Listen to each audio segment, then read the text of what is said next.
Bienvenue, bonsoir à tous. À la une de l'actualité ce 24 août sur RTI 1, la clôture de la 50e session ordinaire du comité interparlementaire de l'UEMOA. Il en ressort entre autres l'institutionnalisation de l'audience publique en vue de débattre de sujets d'intérêt commun et également l'envoi d'une délégation au Mali pour un dénouement heureux sur la situation des 49 soldats ivoiriens. Comment trouver l'équilibre entre la nécessité de garantir des prix raisonnables pour le consommateur et en même temps des revenus décents pour le commerçant? Après une assemblée générale extraordinaire ce mercredi, les commerçants ont appelé à une réunion d'urgence avec le gouvernement et les industriels. À Tabo, le Comité national de surveillance des actions de lutte contre la traite, l'exploitation et le travail des enfants sensibilise. Les enfants, les parents, les populations ont été informés sur les dangers du travail des enfants et sur les droits de l'enfant.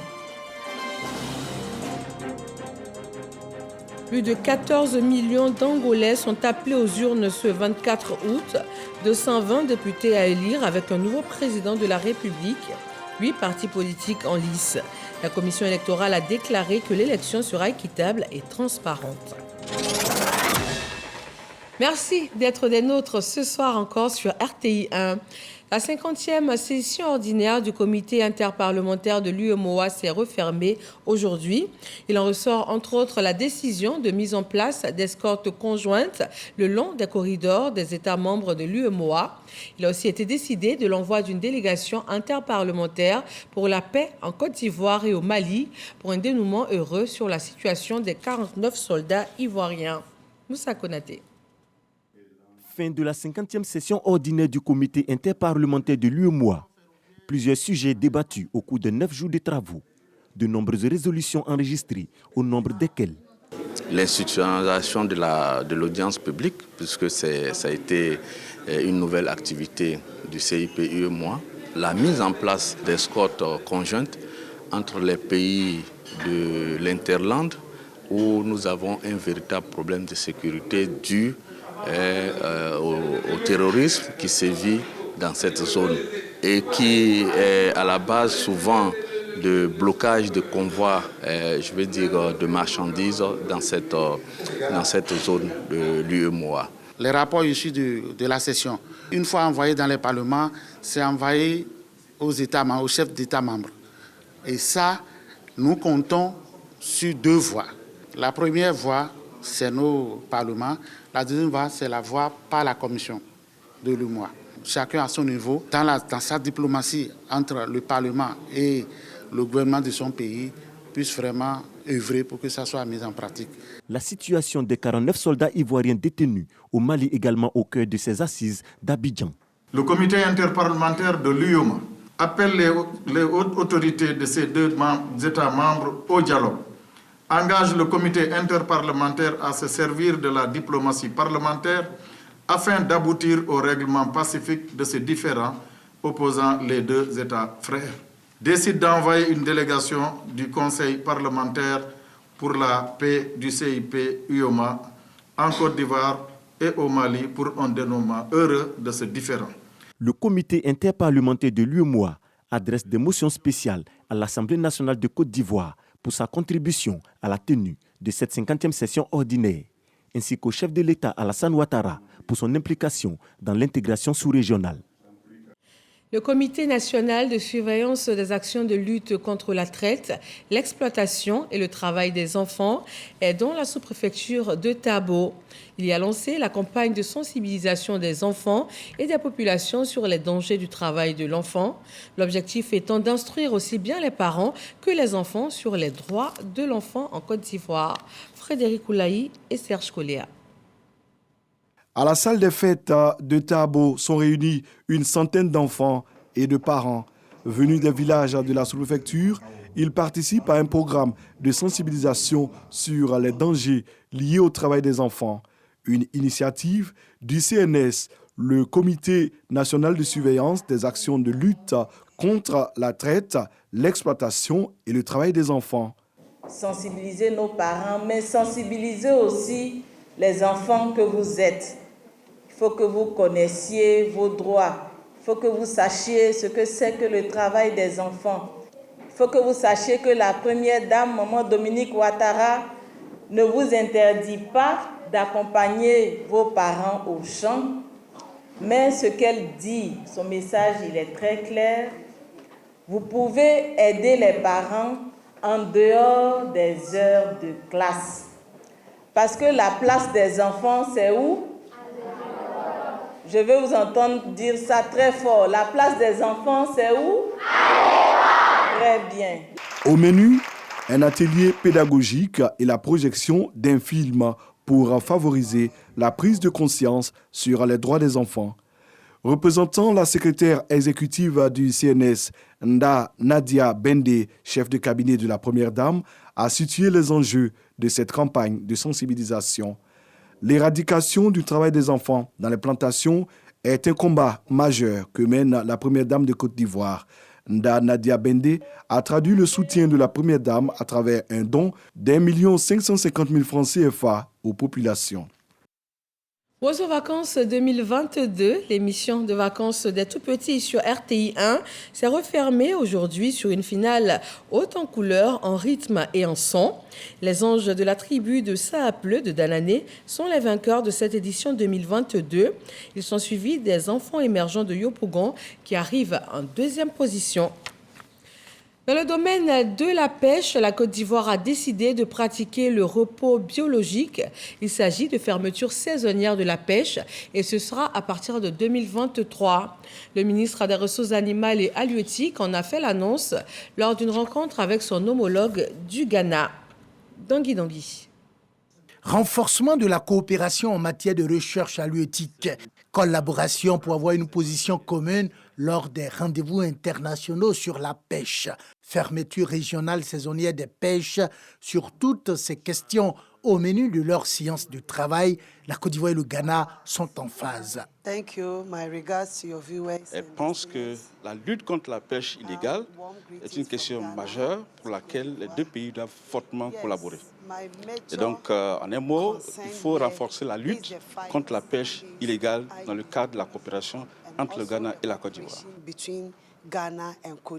Dans la foulée, Sidi Touré a annoncé le repos biologique, c'est-à-dire la fermeture momentanée de la pêche en Côte d'Ivoire pour 2023. En matière de pêche, en tout cas, c'est que la ressource est partagée. C'est-à-dire le poisson que vous voyez dans nos eaux sur le littoral n'est pas exclusivement dédié à la Côte d'Ivoire puisqu'il voyage. Et donc, il nous faut avoir dans ce genre de situation une stratégie commune pour pouvoir adresser toutes les problématiques qui se retrouvent dans nos différents eaux.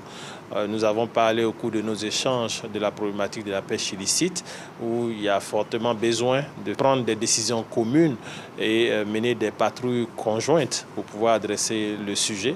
La Côte d'Ivoire et le Ghana ont convenu de collaborer sur bien d'autres fronts, notamment sur le front de la lutte contre la piraterie maritime et la réactivation des programmes de recherche communs. La Côte d'Ivoire produit environ 20% de sa consommation en poisson. Il reste un déficit énorme qui favorise l'importation. Une des solutions développées par la FAO, la pisciculture hors sol, qui est très avantageuse en termes notamment de production. 22 pisciculteurs se sont imprégnés de cette méthode qui se pratique de plus en plus dans le monde. Serge Coléa. 22 pisciculteurs, membres d'organisations professionnelles, invités à découvrir la production de poissons hors sol. Ici, les tilapias ne sont pas élevés dans des étangs. Ce sont plutôt des bassins de grande capacité. En moyenne, 8 tonnes de poissons dans l'année. En étang, ils sont livrés à eux-mêmes. Et en bac hors sol, vous arrivez à les gérer. C'est-à-dire, si vous avez une épidémie de maladie comme ça, vous pouvez circonscrire la maladie et vous arrivez à voir l'évolution de vos poissons dans l'eau directement. Dans cette unité de production, créée il y a 1 an, Mariam Fofana, la responsable, utilise le système à eau recirculée. J'ai 3 bacs de 4 mètres cubes pour le pré-grossissement et j'ai 4 bacs de 12 mètres cubes pour le grossissement qui va jusqu'au poisson à la taille marchande maintenant. Le système à eau recirculée est conseillé aux acteurs du secteur par la FAO, l'Organisation des Nations Unies pour l'alimentation et l'agriculture. On va leur faire connaître, apprendre ce système-là, qui est en fait un système qui a une productivité beaucoup plus importante sur des espaces plus petits et qui utilise moins d'eau. La vision, c'est que dans 10 ans, on puisse atteindre une production de l'ordre de 70 000 tonnes. Produire du poisson de qualité, la technique de pisciculture hors sol améliore, selon la tenancière, la productivité. Les conditions de travail sont mieux contrôlées, le recyclage de l'eau se fait aisément, les risques de pollution et les pertes sont moindres. Cette expérience-là peut nous amener aussi à revoir nos méthodes de production pour pouvoir apporter un plus dans la pisciculture sur le plan national. Ce genre de visite nous permet d'au moins apprendre encore plus et pour pouvoir nous perfectionner dans ce sens-là. Le poisson constitue la principale source de protéines du consommateur en Côte d'Ivoire. Et pourtant, la production halieutique nationale ne couvre que 20% des besoins. La FAO a initié le programme Fish for ACP en vue d'augmenter la production locale. En Côte d'Ivoire, ce programme fait la promotion de 2 systèmes de production hors sol, le système Biofloc et celui à eau recirculée, pratiqué par Mariam Fofana, la restauratrice qui a ajouté à son arc l'art piscicole. La journée internationale pour la conservation de l'écosystème de la mangrove a été célébrée cette année pour la première fois en Côte d'Ivoire. La cérémonie officielle a eu lieu dans le village de Niéga, département de Sassandra, du fait justement de la préservation de l'écosystème par les populations de ce village du littoral. Sam Conan. Selon des études menées par des experts de 2000 à 2020, la Côte d'Ivoire a perdu 10% de sa superficie de mangrove, soit 1000 hectares. Une perte essentiellement due à la création des plantations, à la construction de routes et à la coupe de bois pour fumer le poisson. La FAO, Organisation des Nations Unies pour l'alimentation et l'agriculture, et ses partenaires mènent des actions de sensibilisation pour freiner la disparition de la mangrove. D'où cette journée internationale de la conservation de l'écosystème de la mangrove célébrée à Niéga, un village du département du Sassandra qui, contrairement aux autres, préserve encore ses arbres de l'eau. Ici à Niéga, le mangrove est interdit d'être coupé pour faire le fagot. Depuis la nuit des temps, nos grands-parents n'ont jamais coupé ça. Non, nous préservons parce que les mangroves permettent aux poissons de pondre. Et c'est à travers ça aussi que les poissons deviennent plus beaucoup dans la lagune. Là où cette sauvegarde a été faite et réussie, nous voulons venir aujourd'hui leur faire remarquer et les encourager à continuer à mener cette sauvegarde. Si nous voulons avoir une pêche durable, il faut conserver effectivement la mangrove. La mangrove capte le CO2 qui permet de lutter contre le réchauffement climatique. Le préfet des régions Koulibaly Lamine, qui présidait cette cérémonie dédiée à la sauvegarde des mangroves, a invité les populations des autres villages du littoral à faire comme Niéga, car 80% de ces poissons dépendent de ces mangroves. Dans la région de Gbeke, la forte pluie du 23 au 24 août a causé d'importants dégâts matériels sur Boaké et ses environs, des dizaines de commerces effondrés et un centre de santé sous les eaux. Les sinistrés appellent à l'aide. Soro Corona. Boaké, scène de désolation au centre SAS. Des bureaux de ce centre de santé pour la prise en charge des personnes vivant avec le VIH-Sida sous les eaux. Nos bâtiments techniques ont été inondés. Nous avons dû enlever tous nos dossiers, sinon on les aurait tous perdus. On en a perdu quelques-uns. Alors nous interpellons les autorités de la ville pour qu'ils viennent voir ce qui se passe. Sinon, ça va être catastrophique à l'avenir. Au quartier Broukoubankou, le magasin de Grâce Koulibaly, comme plusieurs autres commerces, se sont écroulés. Ne sachant pas quoi faire, les sinistrés s'en remettent à Dieu. Je suis venu constater les faits, les dégâts. En tout cas, les marchandises, beaucoup sont partis. Mais ils rendent gloire à Dieu, comme au moins, il n'y a pas eu de blessés, il n'y a pas eu de morts. Tout près de là, une maison s'est écroulée à moitié. Les occupants étaient absents lors de notre passage. Le pont qui relie le quartier Bouroukro au centre-ville n'a pas résisté face aux eaux de ruissellement. Ça a inondé le pont. Quand le pont est inondé maintenant, l'eau a pris tout le terrain. Ça fait beaucoup de dégâts, quoi. Depuis la matinée du 22 août, plusieurs rues de la commune de Bouaké sont sous les eaux. La circulation est quasiment impossible à certains endroits. Au niveau des rails du quartier Koko, la route est complètement envahie par les eaux. Il faut s'armer de courage pour tenter la traversée. Lutte contre la vie chère pour trouver l'équilibre entre la nécessité de garantir des prix raisonnables aux consommateurs et en même temps sauver les activités commerciales. Les commerçants ont appelé à une réunion d'urgence avec le gouvernement et les industriels. Ils souhaitent trouver un nouveau mécanisme pour la fixation des prix dans l'intérêt de toutes les parties. Lansine Bakayoko. Cette réunion tripartite d'urgence, gouvernement, industriel, commerçant, sollicitée par la Fédération nationale des acteurs du commerce FENACSI, fait partie de la demi-dizaine de recommandations formulées au terme de cette Assemblée générale extraordinaire d'Adjamé. Cette rencontre d'urgence est demandée afin de nous accorder sur les prix fixés. On s'est rendu compte que d'une localité à l'autre, les prix différaient, justement parce que dans leur fixation, le ministère n'a travaillé qu'avec les fabricants et les industriels sans tenir compte des réalités des commerçants très souvent. Et donc nous demandons cette note d'urgence pour harmoniser afin que quand un prix est arrêté, tout le long de la chaîne, personne ne puisse se dérober quant à son application. Afin de contenir la hausse des prix, le gouvernement a arrêté courant mars 9 mesures fortes destinées à préserver le pouvoir d'achat des populations. Il s'agit entre autres des mesures liées au plafonnement, à l'élargissement de la liste des produits réglementés et même au renforcement de la surveillance par l'affichage impératif des prix. Un livre blanc proposant des changements en profondeur devrait être soumis au chef de l'État le 9 septembre prochain. Par exemple, quand on prend le problème de la douane, on estime que certaines tarifications douanières sont excessives. La cherté du port d'Abidjan, par exemple. Voilà autant de discussions sur lesquelles nous avons de la documentation et sur lesquelles on voulait échanger avec le président de la République. Cette Assemblée générale extraordinaire dans la commune marchande d'Adjamé a fortement mobilisé la profession commerçante venue des 4 coins de la Côte d'Ivoire. Le projet d'adressage des rues d'Abidjan a démarré dans les communes de Marcory, Koumassi et Port-Boué. Il va bientôt s'étendre aux autres communes d'Abidjan. Une dernière rencontre s'est tenue afin de finaliser la numérotation et aussi les dénominations des rues. Lansine Bakayoko.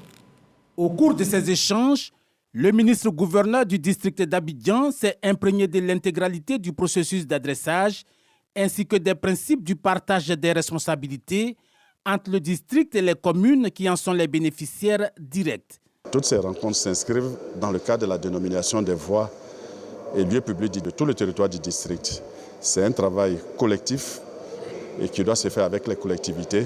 Donc il est nécessaire que nous rencontrions ces collectivités, nous leur présentons ce qui est fait et nous bénéficions de leurs conseils, de leurs orientations dans la dénomination du territoire.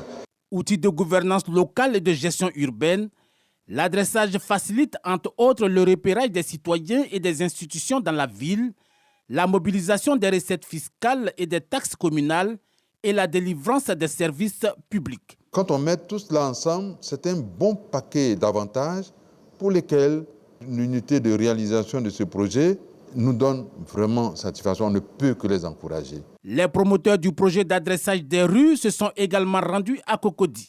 Dans cette commune au cœur d'Abidjan, en constante évolution, les autorités municipales ont promis une plus forte implication. Aujourd'hui, nous sommes à l'ère de la nouvelle technologie de l'information et de la communication, avec les GPS, que le visiteur qui vient à Abidjan ou à Cocody puisse s'orienter et aller facilement là où il va, comme on le fait dans les pays modernes. Lancé par le Premier ministre Patrick Kachi, ce projet d'adressage des rues d'Abidjan est financé par la Banque mondiale et devrait durer 3 ans. Il concerne 12 000 voies. Dans le domaine de la santé, le concours direct d'entrée à l'Institut national de formation des agents de santé a été lancé aujourd'hui. Pendant 2 semaines, 104 360 candidats sont en lice pour 8 000 places disponibles pour des postes d'infirmiers, de sages-femmes, de techniciens supérieurs, de maïeuticiens ou encore d'auxiliaires de santé. David Soyo et Sephora Zegui. Institut national de formation des agents de santé INFAS. Ce matin, le centre est visité par le ministre de la Santé, de l'Hygiène publique et de la couverture maladie universelle. Pierre Demba est sur le terrain pour le lancement des épreuves écrites du concours direct d'entrée à l'INFAS. Mais avant, le ministre prodigue quelques conseils aux candidats. Normalement, celui qui travaille à sa place. Voilà pourquoi je voudrais vraiment vous demander de travailler consciencieusement. Votre réussite dépend de ce qui est devant vous. 104 360 candidats en lice pour 8 000 places à pourvoir, soit le double comparativement à l'an passé. Le concours de cette année vise à doter dans 2 ans, 3 ans, notre système de plus de 8 000 personnes supplémentaires.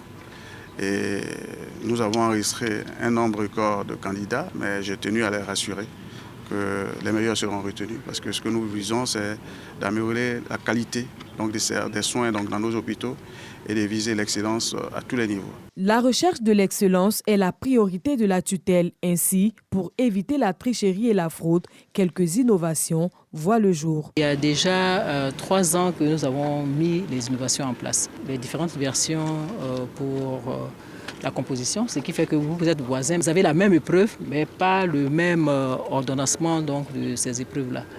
Vous avez la sécurisation qu'on a faite encore avec le comité d'organisation, un peu plus sérieux. On a réduit l'équipe de rédaction, donc même des sujets. Ce concours concerne les infirmiers, les sages-femmes, les techniciens supérieurs et auxiliaires de santé.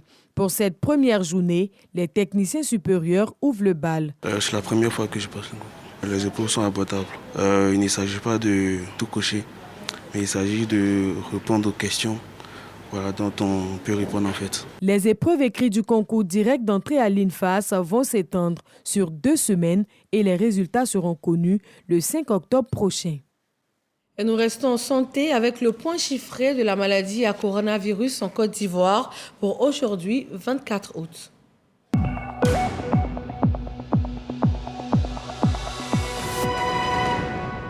Le ministère de la Santé compte aujourd'hui 31 nouveaux cas de Covid-19 sur les 815 échantillons prélevés, soit 3,8% de cas positifs, 52 guéris et 0 décès. 18 225 236 doses de vaccins ont été administrées du 1er mars 2021 au 23 août 2022. Tchango Foloka, dans le département de Sinématiali, va ouvrir cette année scolaire sa toute première école maternelle. 3 classes, un bureau de directeur et un bloc sanitaire. À Mississauga. Ils sont âgés de 3 à 5 ans, c'est tout petit au nombre de 50. C'est cette toute nouvelle école maternelle qui va leur offrir leur toute première expérience scolaire à Tchango Foloka, village situé à 5 km de Sinématiali dans le Poro. Baptisée école maternelle Fidel Sarasoro, du nom du ministre directeur de cabinet du président de la République et député de Sinématiali. C'est le don de la plateforme des amis de Fidel Sarasoro, un ensemble d'élus et cadres unis pour la promotion des actions de développement. Monsieur le ministre directeur du cabinet, au-delà de l'inauguration de l'école maternelle Fidel Sarasoro, nous sommes venus vous témoigner notre admiration, notre attachement à votre vision de l'excellence. Homme discret, fidèle et loyal au président de la République Alassane Ouattara, nous sommes à votre école. Nous, amis de Fidel Sarasoro, nous nous tenons à vos côtés pour les défis futurs. Pour joindre l'utile à l'agréable, le parrain de la cérémonie, Jacques Assaoré Konan, directeur général du Trésor public, offre près d'une centaine de tables bancs. Je m'associe à ce élan en offrant à la nouvelle école ces quelques tables bancs pour permettre à nos enfants d'aborder la rentrée à venir avec plus de sérénité. La direction régionale de l'éducation nationale et le député de Sinématiali, Fidel Sarasoro, expriment leur reconnaissance aux donateurs quant à l'amélioration des conditions d'apprentissage de ces tout-petits et celle du travail de leurs encadreurs. Un acte qui s'inscrit dans le prolongement des actions du gouvernement. Imaginez ce que ces 3 classes vont produire comme intellectuels, comme hommes de valeur demain. C'est pour cela que ce que nous faisons aujourd'hui est tellement important à l'échelle de la nation pour le futur, que je voudrais dire merci aux initiateurs. Et sachez que ce mot merci est rempli de symboles et de valeurs. La plateforme des amis de Fidel Sarasoro ont aussi réhabilité un logement de maître. Ils prévoient d'autres actions de développement dans le Poro. Nous quittons Sinématiali pour Diabo, ville du centre de la Côte d'Ivoire. Et là, tous les vendredis, c'est jour de production de l'attiéké, destiné spécialement à la commercialisation du garba. La demande est forte, mais l'activité reste dans l'informel et a bien du mal à décoller. Les producteurs et productrices d'attiéké de Diabo souhaitent bénéficier d'un appui afin de sortir de la précarité. Godefroy Kambawa. 2 fois dans la semaine, certaines cours de la commune de Diabo, dans le département de Botro, se transforment en ateliers de production d'une qualité d'attiéké qu'on retrouve généralement chez les vendeurs de garba. Appellation attribuée particulièrement à la communauté nigérienne qui exerce ce métier. La concession du chef de canton Bolo Mamela n'y échappe pas. Kwakouakissi, voisine à l'autorité traditionnelle, y a implanté une fabrique de fortune. J'ai fait des enfants, il n'y a pas moyen pour les mettre à l'école. C'est à cause de ça, j'ai décidé de faire acquérir pour avoir l'argent pour faire partir à l'école avec mes enfants. Aujourd'hui, l'activité a grandi et elle y travaille avec tous ses enfants déscolarisés. La production mensuelle est estimée à plus de 200 sachets de 20 kg vendus à 5 000 francs l'unité sur le marché. Du vendeur de manioc, borchan, aux travailleurs sur l'espace, chacun y trouve son profit. Ouais, planter le manioc que nous nourrissons l'homme à Diabo. S'il y a besoin d'un petit jeton, c'est là bon, je prends un peu pour venir vendre. Avec mon âge, je ne peux plus aller au champ. Je viens les aider et en retour, j'ai un peu d'argent pour manger. On a plein de besoins, les marmites, maintenant le local aussi. Ça là, on a demandé, le terrain là, ne nous appartient pas. Pour l'autorité municipale, cette activité est un atout important pour Diabo, en ce sens qu'elle est génératrice de revenus et emploie des milliers de personnes. Cette activité, elle est menée dans le secteur informel. Nous avons, avec le service socioculturel, identifié ces personnes recensées et voir comment est-ce qu'on peut les aider véritablement. Et comment, d'abord, à moderniser la chose et à les aider à mieux vendre, parce que quelquefois, malgré la souffrance que vous voyez qu'elles font, il y a une mévente.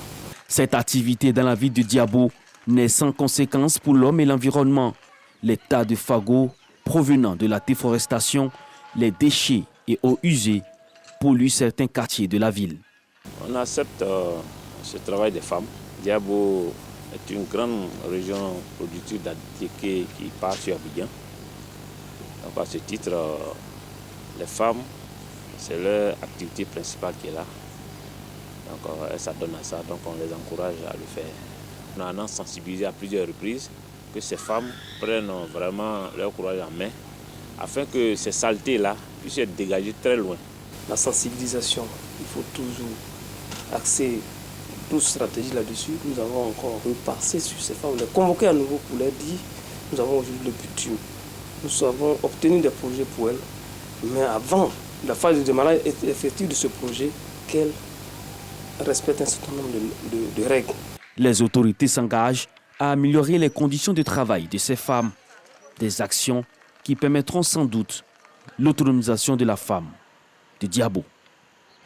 Entrepreneuriat, leadership, réseautage, la deuxième université d'été organisée par l'ACPUE bat son plein à Accra au Ghana. 15 opérateurs économiques et culturels ouest-africains y prennent part. À l'international, plus de 14 millions d'Angolais ont été appelés aux urnes aujourd'hui. 220 députés à élire avec un nouveau président de la République. 8 partis politiques sont en lice et la commission électorale a déclaré que cette élection sera équitable et transparente. C'est pour la première fois de l'histoire de ce pays que les Angolais de l'étranger ont eux aussi le droit d'élire le président de la République et les députés. Le scrutin s'annonce particulièrement serré. Le président français Emmanuel Macron, lui, se rend demain en Algérie. Une visite destinée à relancer le partenariat entre les deux pays. Il s'agit surtout d'approfondir la relation bilatérale et renforcer la coopération franco-algérienne face aux enjeux régionaux, selon la présidence française. Paris et Alger espèrent ainsi tourner la page d'une série de malentendus et de tensions qui ont culminé avec le rappel de l'ambassadeur d'Algérie en octobre 2021. Après des propos du président français sur le système politico-militaire algérien et la nation algérienne. C'est tout pour ce journal. Retrouvez aussi l'actualité sur rti.info. Je vous souhaite une très belle fin de soirée sur RTI 1. À demain.